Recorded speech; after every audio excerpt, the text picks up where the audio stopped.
Class 9 student, फिर से हम शुरू हो गए हैं अपनी बुक के साथ। फिर से वही and chapter exercise question number 12। Question number हम 12 स्टार्ट करेंगे आज। Let's start question number 12।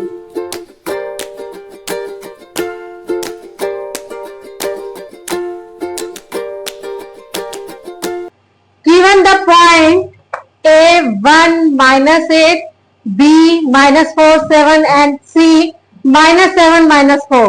Show that they lie on a circle. Okay, K. Circle का नाम रखा K. K दे सुनो. Whose center is the origin? 0, 0. What is the radius of the circle K? चलो पहले हम इसका डायग्राम बनाते हैं, अच्छे से कोऑर्डिनेट ड्रॉ करेंगे। तो इसमें जो कोऑर्डिनेट्स की वैल्यू है मिनिमम और मैक्सिमम देखते हैं कहां तक जा रही है। ये 1 से स्टार्ट हो रहा है और ये 8 तक जाने वाली है, 8 तक। ठीक है, तो हमने ये स्टार्ट किया, 8 तक भेजनी है इस वैल्यूज को आपको। 1 2 3 4 5 6 7 8 -1 -2 -3 -4 -5 -6 -7 -8। इधर से पॉजिटिव वाइज 1 2 3 4 5 6। क्या +8 है y का? नहीं है, काफी इतना बन जाएगा, कोई बात नहीं। -1 -2 -3 -4 x-axis -5 -6 -7 और ये -8। क्लियर? अब उसने कहा है ये जो सर्कल है ना, इसका ओरिजिन जो है वो सेंटर है, ये रहा ओरिजिन, इसके कोऑर्डिनेट 0 0। अब उसने जो पॉइंट दिए हैं A1 और -8, +1 -8। अरे हाय, ये तो बहुत पास बन गए, इसको थोड़ा सा हमें और क्लोज बनाना पड़ेगा।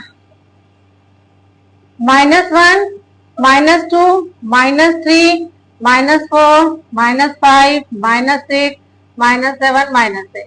तो ये 1 और ये -8, ये ठीक है।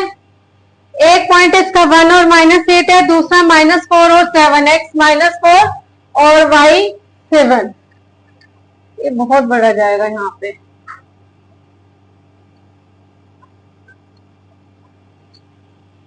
ठीक है, ये 1 और -8 हो गया और ये पॉइंट हो गया यहाँ से -4, यहाँ से 7, -4 और ये 7। ठीक है, और दूसरा है हमारा -7 एंड तीसरा पॉइंट -4, -7 एंड -4, -7 ये रहा, -4 ये रहा। मतलब इन तीनों पॉइंटों पे से वो सर्कल जाना चाहिए। ठीक है, सर्कल ऐसे ड्रॉ करो कि इन तीनों पॉइंट से जाए और ओरिजिन एज ए सेंटर आए।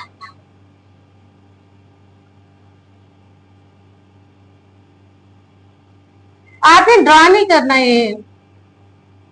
ठीक है, अब यहां से कैसे जाएगा वो? यहां से भी सेम गैप होना चाहिए इसका, कोई एक वैल्यू ये जो भी लेगा सर्कुलर फॉर्म में -7, तो यहाँ पे भी ये एटलीस्ट 7 से होके जाएगा ऐसे। ये बनेगा आपका सर्कल और ओरिजिन है, उसके कोऑर्डिनेट हम गिनेंगे 0 और 0। अब उसने मुझे कहा कि शो दैट कि ये सर्कल पर ही लाई कर रहे हैं। देखो सर्कल पे लाई करने का क्या मतलब है? सर्कल से इस पॉइंट का, इस पॉइंट का, इस पॉइंट का, किसी भी पॉइंट का डिस्टेंस, सेंटर से किसी भी पॉइंट का जो डिस्टेंस है वो अगर इक्वल होगा तो वो रेडियस होता है। अगर रेडियस इक्वल हो गया, सबकी वैल्यूज इक्वल आ गई, तो इसका मतलब ये क्या बन जाएगा आपका सेंटर। ये सारे पॉइंट किस पे आ जाएंगे? आपके सर्कल के ऊपर। ठीक है, तो अब हम लोग स्टार्ट करते हैं। पहले इस पॉइंट का नाम क्या था? A, और सेकेंड पॉइंट का नाम B, B -4 और C, और C कौन सा पॉइंट है आपका? -7 और -4, ये वाला सी पॉइंट, -7 एंड -4। ठीक है, अब हम लोग चेक करते हैं क्या ये तीनों पॉइंट ओरिजिन से सेम डिस्टेंस पर है। अगर सेम डिस्टेंस पे है तो ये सर्कल में है आपके सभी पॉइंट। ठीक है, तो सर्कल में गिने जाएंगे। तो लेट्स स्टार्ट करते हैं हम लोग। पहले OA निकालते हैं। OA जो हमारा पॉइंट निकला, डिस्टेंस निकालो। x क्या करेंगे डिस्टेंस के लिए, x2 माइनस x1 का whole square plus y2 minus y1 का होल स्क्वायर निकालते हैं वो। x2 माइनस x1, तो O के कोऑर्डिनेट हमारे हैं 0 0 और A के कोऑर्डिनेट है हमारे 1 and -8। x2 minus x1, 1 minus 0 whole square plus -8 minus 0 whole square, 1 plus -8 का होल स्क्वायर, ये 64 आ गया, ये आ गया 65 आंसर। ठीक है, OA 65 आ गया। देखते हैं OB भी 65 आता है या नहीं आता, OC भी 65 आता है या नहीं आता। अगर ये तीनों 65 आ गए रूट, तो ये सेंटर पर लाई कर रहे हैं और रेडियस की रूट 65 है, वो भी सॉल्व हो जाएगा। तो OB निकाल के देखते हैं। OB में आपके पास O के कोऑर्डिनेट जो है हमारे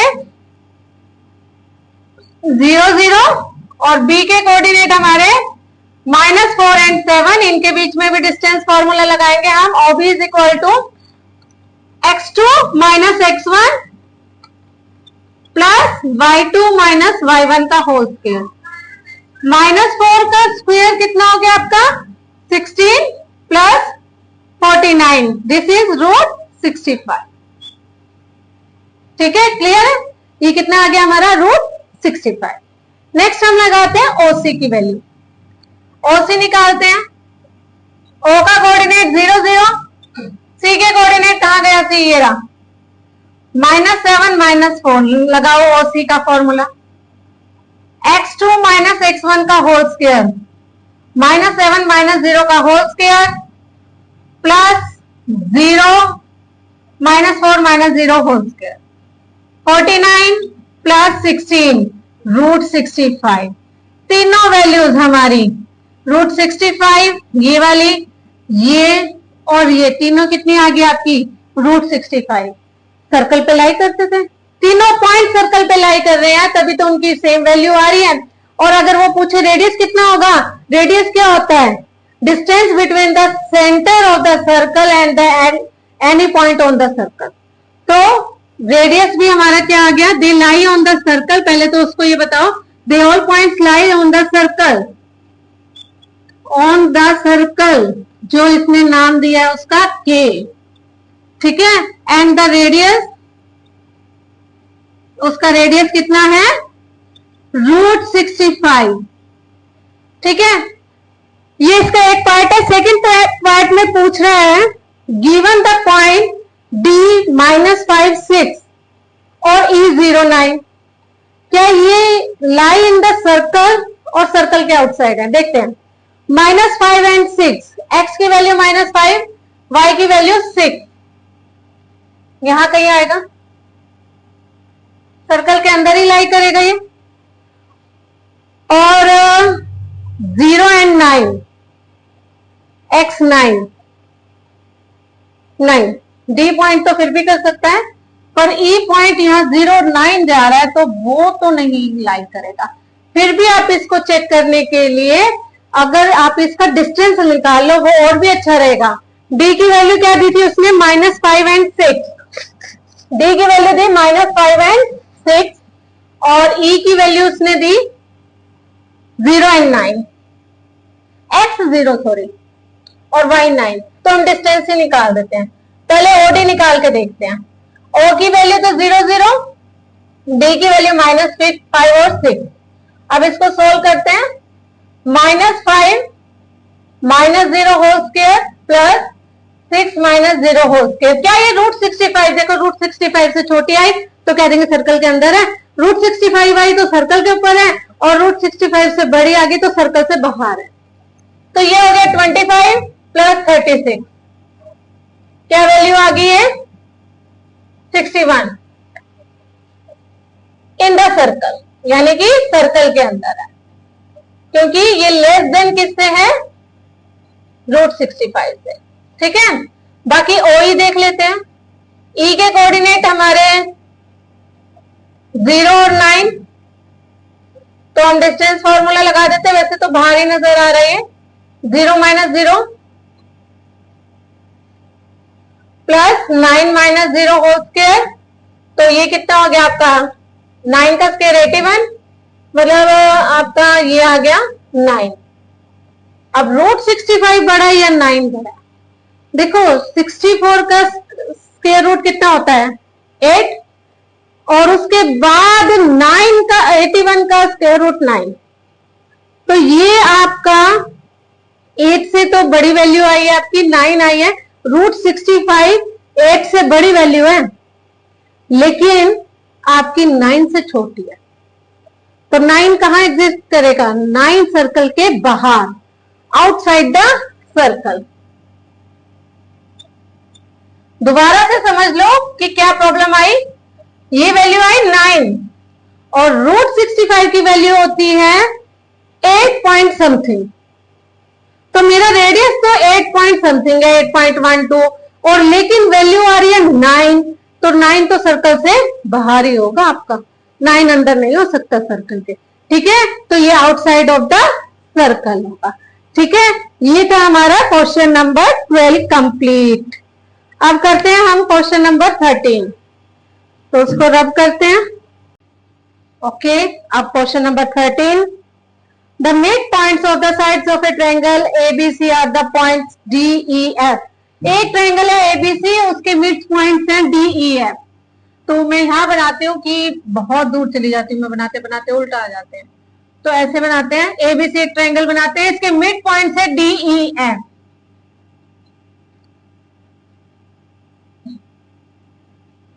अगर उसने थोड़ा सा इस चीज पे आपको सोचना पड़ेगा, उसने ABC ट्रायंगल की बात करी है, DEF उसके मिड पॉइंट्स है, तो आपको समझना पड़ेगा AB का मिड पॉइंट D आएगा।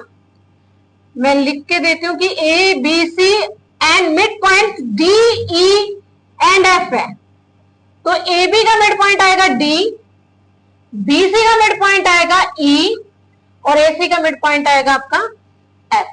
इस तरीके से लिखना होगा मैं। अरे मिड पॉइंट के इसने दे दिए कोऑर्डिनेट्स और आपसे मांग लिए इनके, वहां कहानी ही पलट दी इसने। तो चलो, D का मिड पॉइंट 5.1, E का 6.5, F का मिड पॉइंट है 0.3। कहानी कैसे पलटी, पहले तक क्वेश्चनों के इनके कोऑर्डिनेट देता था, मिड पॉइंट के मांग लेता था।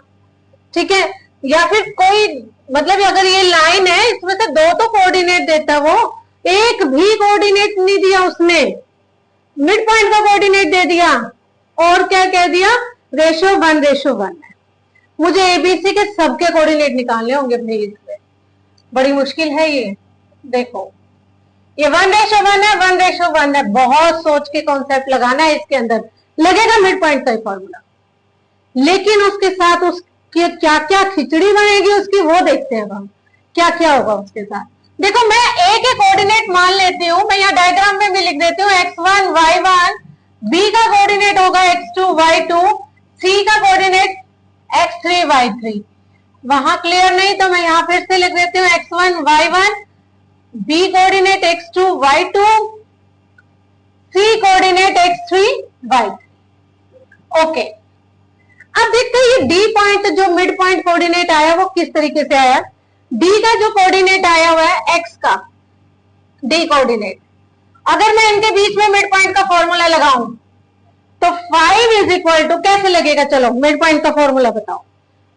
x1 प्लस x2 अपॉन में 2, x1 प्लस x2 अपॉन में 2 इज इक्वल टू, मैं भी नहीं लिखती, इज इक्वल टू ये वाला कोऑर्डिनेट निकलता है, D का कोऑर्डिनेट निकलेगा ना, और D का कोऑर्डिनेट हमें कितना दिया हुआ है 5 दिया हुआ है, तो हम क्या लिख लेते हैं यहाँ 5।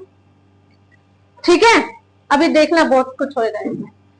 मैं इसको क्रॉस मल्टीप्लाई करती हूँ, मेरे पास आता है 10 x1 प्लस x2, रख लिया सेव। ठीक है, अब दूसरी तरफ हम इनके y कोऑर्डिनेट की खेल खेलते हैं, y कोऑर्डिनेट का भी ध्यान देते हैं। अगर मेरे को मिड पॉइंट फिर से a और b के y कोऑर्डिनेट पे लगाना है तो उसका फॉर्मूला होगा y1 प्लस y2 अपॉन में 2, और यहां आएगा आपका 1। ठीक है, इसको फिर से हम करते हैं क्रॉस। ये ए बी लाइन का x कोऑर्डिनेट, ये ए बी लाइन की y कोऑर्डिनेट। ठीक है, अब आ जाते हैं हम लाइन BC पे। BC लाइन अगर हम देखें इसका x कोऑर्डिनेट फिर से x2 plus x3, x2 plus x3 mid point का फॉर्मूला होता है, अपॉन में 2 होगा, और x कोऑर्डिनेट गिवन है आपको, ये होगा 6। ठीक है, y कोऑर्डिनेट लगाते हैं y2 plus y3, mid point 2, और इसका y कोऑर्डिनेट होगा हमारा 5। तो अब हम इधर भी करते हैं एक बारी, 2 6 12, x2 प्लस x3, और इधर हमारे पास 10 y2 प्लस y3। ठीक है, अब हम एक और इक्वेशन निकालते हैं। ये हमारी इक्वेशन फर्स्ट है, ये हमारी सेकंड बनेगी। अब हम इसकी x की थर्ड इक्वेशन निकालते हैं, जो कि यहाँ सोल्व करेंगे हम इसकी थर्ड इक्वेशन। तो थर्ड इक्वेशन में हमारा x3 plus x1, mid point formula 0 है हमारा, ये दिस इज 0, ये मिड पॉइंट है ना हमारा, तो 0 है। मिड पॉइंट का फॉर्मूला क्या, x1 प्लस x2, ये है ना इस टाइम पे, तो x1 प्लस x3 अपॉन में 2, तो ये हो गया हमारा x1 plus x3 is equal to 0। This is हमारी, ये हमारी थर्ड इक्वेशन। ओके, यहां से हम इसको फोर्थ इक्वेशन कह देते हैं और इसको हम इक्वेशन फिफ्थ कह देते हैं। एक और इक्वेशन हम बनाते हैं, जैसे हमने x1 प्लस x3 की बनाई, एक इक्वेशन यहां बनेगी y1 प्लस y3 अपॉन में 2 divided by 2 is equal to 3।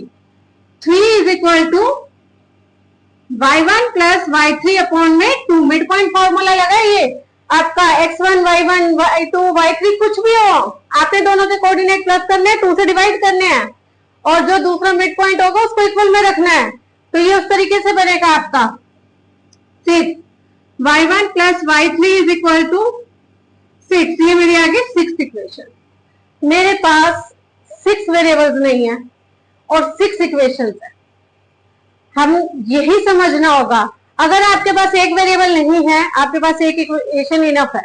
2 variable नहीं है, 2 इक्वेशन बनानी होगी आपको, उसमें के लिए आपको सब्स्टिट्यूशन वगैरह मेथड हम सेकंड में करवाएंगे। अब आपके पास 6 वेरिएबल्स नहीं है और उसको सोल्व कैसे करना है, कैसे सोल्व करते हैं हम, पहले 1 2 और तो ऐड करते हैं। अब ऐड 1 2 एंड 3, तो फर्स्ट इक्वेशन लिखेंगे x1 plus x2 is equal to 10, second equation x2 plus x3 is equal to 12, third equation x1 plus x3 is equal to 0। इनको हम प्लस करते हैं, सब कुछ 2 टाइम्स आएगा। x1 plus x1 2x1, x2 plus x2 2x2, x3 plus x3 2x3, this is 22। 2 common ले लेते हैं हम, x1 बचेगा, x2 और ये x3 इज इक्वल टू 22। 2 यहाँ चला जाएगा, x1 plus x2 plus x3 is equal to 22 divided by 2 कितना आएगा 11। तो हमारा x1 plus x2 plus x3 आ गया 11। अब यहाँ से x1 प्लस x2 की वैल्यू मुझे पता है, फर्स्ट इक्वेशन में से 10 पुट कर देते हैं। 10 plus x3 is equal to 11, x3 is equal to 11 minus 10 1, x3 आ गया हमारा 1। अब चेक करते हैं, हम और वैल्यू भी पुट कर सकते हैं, जैसे x1 plus x2 plus x3 is equal to 11 था, मैंने फिर से ये इक्वेशन उठा ली है। अब मैं x2 प्लस x3 की वैल्यू पुट करती हूँ, x2 प्लस x3 की वैल्यू है 12 इज इक्वल टू 11, तो x1 is equal to 11 minus 12, x1 आ गया हमारा -1। ये x1 की वैल्यू आ गई, ये x3 की आ गई। अब निकालते हैं x2 की, फिर से x1 की जगह -1 इस इक्वेशन में, प्लस x2 की जगह नहीं पता और x3 की जगह +1 इज इक्वल टू 11। ये कैंसिल हो जाएगा और x2 की वैल्यू आ जाएगी 11। ठीक है, अब हम निकालते हैं y की वैल्यूज को। y की वैल्यू निकालने के लिए हम लोग क्या करेंगे, फिर से इसके सभी इक्वेशंस 4, 5, 6 ऐड करेंगे। तो हम क्या लिखेंगे, ऐड 4, 5 एंड 6 इक्वेशन।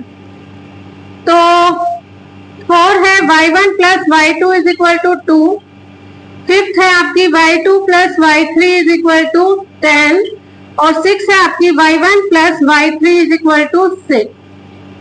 अब इनको फिर से ऐड करते हैं तो 2 बारी y1 आएगा, 1y1 plus 1y1 2y1, y2 plus 2y2 2y2 plus 2y3 और ये हो जाएगा आपका 18।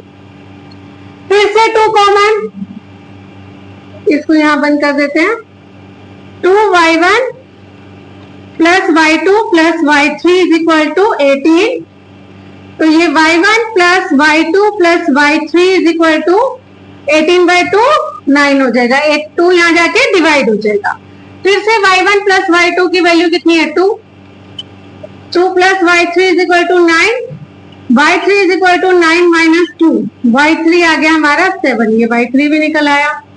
अब फिर से हमने y2 भी निकालना, y1 भी निकालना है। फिर से यहाँ पर हम क्या पुट करेंगे, इस बार हम y2 प्लस y3 की वैल्यू पुट कर देते हैं ताकि हमें हेल्प मिलेगी y1 निकालने में। y2 प्लस y3 की वैल्यू कितनी है 10,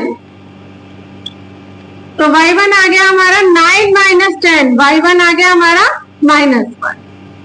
ठीक है, अब यहाँ पे फिर से पुट करते हैं y1 की वैल्यू -1, y2 हमारा निकला नहीं है, y3 की वैल्यू 7 है 9, -7 -1 प्लस 7 प्लस 6 9, तो y2 आ गया हमारा 9 माइनस 6, y2 आ गया हमारा 3। हमारे पास सभी कोऑर्डिनेट्स निकल गए, x1 भी निकल गया, y1 भी निकल गया, x2 भी निकल गया, y2 भी निकल गया और x3 भी निकल गया है, y3 भी। ठीक है, तो अब इन कोऑर्डिनेट्स कौन कौन से निकले हैं सभी, x1 y1, x1 कितना निकला -1, y1 -1, यहां लग देते हैं। x2 y2 y के कोऑर्डिनेट थे b के, x2 y2, x2 कितना निकला 11, y2 कितना निकला 3, x3 y3 किसके कोऑर्डिनेट c के, x3 1 और y3 हमारा कितना निकला 7। ओके, ये हमारे तीनों कोऑर्डिनेट्स निकल चुके हैं। हमारा क्वेश्चन नंबर 13 कंप्लीट हो गया है। अब हम करेंगे क्वेश्चन नंबर 14 स्टार्ट। इससे पहले इसको रब करते हैं।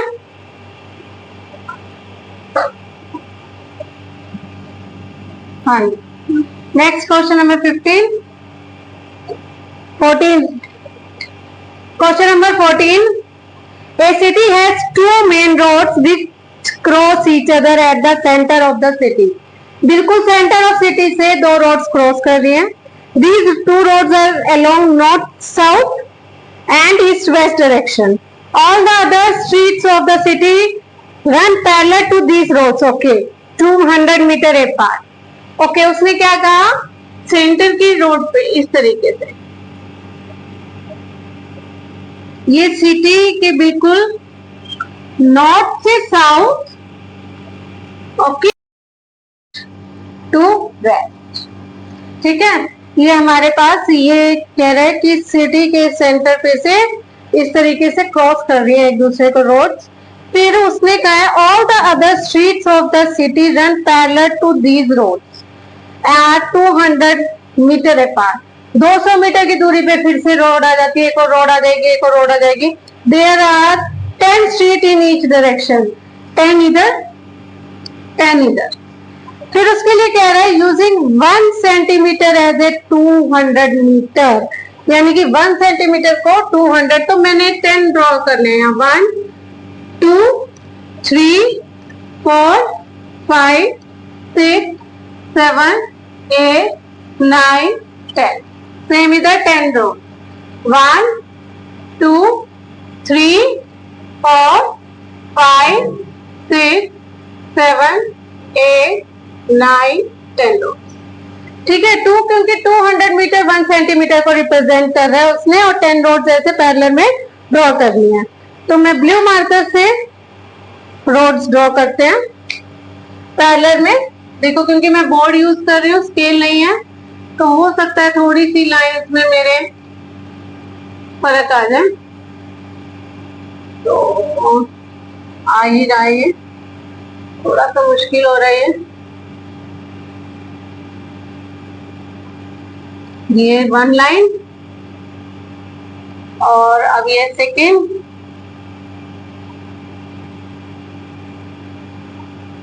ओके ओके, फिर ये 3rd लाइन,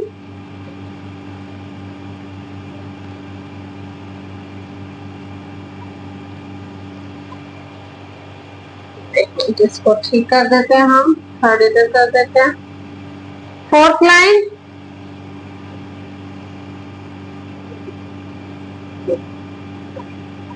फिर 6, धीरे धीरे हाथ का फ्लो बन जाता है, फिर अपने आप लाइन सही ड्रॉ हो रही है। 7, 8, 9 और ये 10। ठीक है, 10 लाइन्स अब इस डायरेक्शन में। 1, 2, 3, 4, 5, 6, 7, 8, 9, ये थोड़ी सी गलत होगी, इसको थोड़ा सा सही करते हैं, ओके, और फिर ये 10, ये 10 हो, ठीक है, ये पैरेलल हो गई। ये इस तरीके से पूरी रोड का मैप है। फिर उसने कहा है कि there are street intersection in the model. Yes, each street intersected is formed by 2 street. Yes, एक पॉइंट में 2 स्ट्रीट निकलती है। ये पॉइंट देखो, एक इधर स्ट्रीट निकलेगी, एक इधर ऐसे स्ट्रीट निकलेगी। ठीक है, अलग अलग स्ट्रीट्स निकलेंगी। और one running in the north south direction और साउथ वेस्ट। बिल्कुल हमारा डायग्राम मॉडल सही बन गया। Intersection is referred to as the flowing manner if the second street running in the north south direction, second street, this is second street, north south direction, okay, and the 5th street in the east west direction, और east west की 5th street ये रही, east to west की 5th street ये है और इसकी second street ये है। तो कॉमन पॉइंट ये आ गया ना, इसका सेकेंड, इसका 5th, ये आ गया कॉमन पॉइंट। फिर उसने कहा है in the east west direction meet at some crossing, then we call this street intersection 2-5। क्या हम इसे इंटरसेक्शन 2-5 कहेंगे? बिल्कुल सही भाई, हमारा वही आ गया, ये 2 आ गया एक्स एक्सिस का और वाई एक्सिस का 5 आ गया, यही तो कह रहा है। और दिमाग देखो कितना लगा रहा है, पहले सिटी में वो से 2 लाइन रोड्स जाएंगी 10 मीटर, ऐसे पैरेलल जाएंगी 10 स्ट्रीट, 10 ऐसे पैरेलल जाएंगी, फिर इधर से सेकंड और इधर से 5th रोड जहां इंटरसेक्ट होंगी वो कोऑर्डिनेट क्या होंगे, यही बोल रहा है, 6, 2 और 5 होंगे, बिल्कुल सही है। How many street intersection can be refer to as 4, 3? 4 और 3 में कितने होगा? 4 ये रहा और 3 ये रहा, इसमें से भी ये स्ट्रीट जा रही है आपकी। ठीक है, how many street intersection? 2 street की इंटरसेक्शन है, एक ऐसे वाले की, एक ऐसे वाले की, बस। 4 और 3 में भी। How many street intersection can be referred as 3 और 4? 3 और 4, इसमें भी 2 स्ट्रीट, एक्स एक्सिस 3 लेना है, वाई को 4 लेना है, इसमें भी 2 स्ट्रीट, एक ऐसे जा रही है, कैसे जा रही है, 2 स्ट्रीट की इंटरसेक्शन है। बस ये हमारा क्वेश्चन नंबर 14 था, ये हमारा कंप्लीट हो गया क्वेश्चन नंबर 14। ठीक है, अब हम 15 और 16 करेंगे नेक्स्ट वीडियो में, और अगर आपको कुछ भी समझ नहीं आया तो कमेंट बॉक्स में जरूर समझे और